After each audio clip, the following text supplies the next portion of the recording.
माला गूथो माया के धागा ले।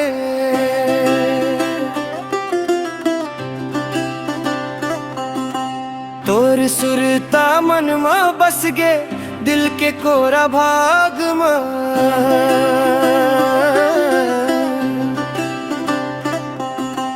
भोर के पहली किरण जैसन तोर चेहरा सुहाए। ते एक बेर नजर मिलावे मोर दिन बन के मुस्काए।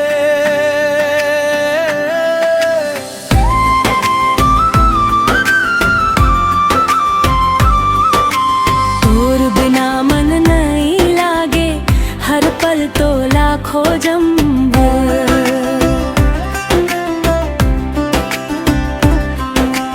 तोर माया के मीठ बात ला सांस सांस मां सोचम।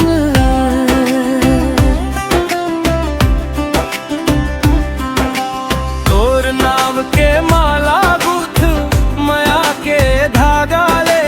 तोर संग जिंदगी सजावो मन के सगरी चाह ले।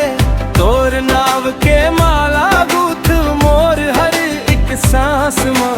तै रहिबे मोर संगवारी मोर जिंदगी के आसमां।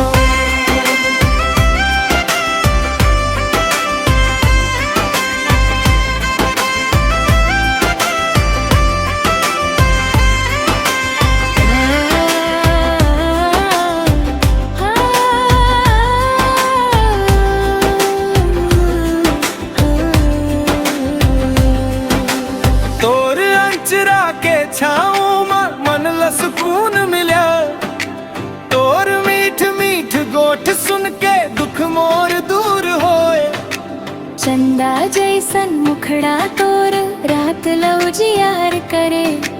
तोर हंसी के एक झलक हा मोर मनमा बाहर भरे। तोर हाथ में हाथ धर के दूर तलक चलहूं। सुख दुख के रादामा संग तोर रहूं। तोर नाव के माला गूथ माया के धागा ले। तोर संग जिंदगी सजावो मन के सगरी चाह ले। तोर नाव के माला गूथ मोर हर एक सांस मां। तै रहिबे मोर संगवारी मोर जिंदगी के आसमां।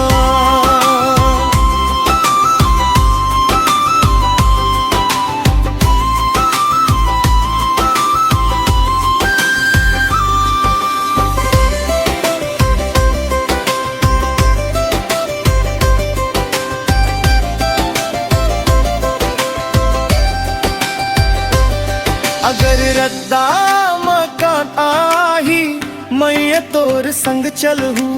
अगर आंधी घलो आ जाही मैं तोर हाथ धरहूं। दुनिया चाहे कुछ कही दे माया नहीं बदलाए मोर। मोर हर खुशी जुड़ गए है तोर मुस्कान संग गोरी।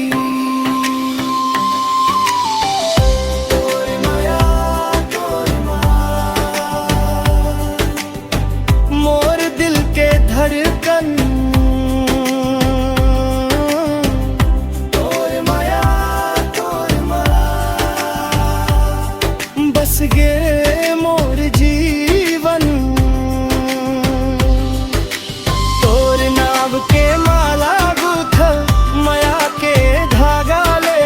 तोर संग जिंदगी सजावो मन के सगरी चाह ले। तोर नाव ले बिहान साँझ हो। तोर संग बीताए हर एक पल मोर जिंदगी के राज हो। नाव के माला मोर मन में बस गे।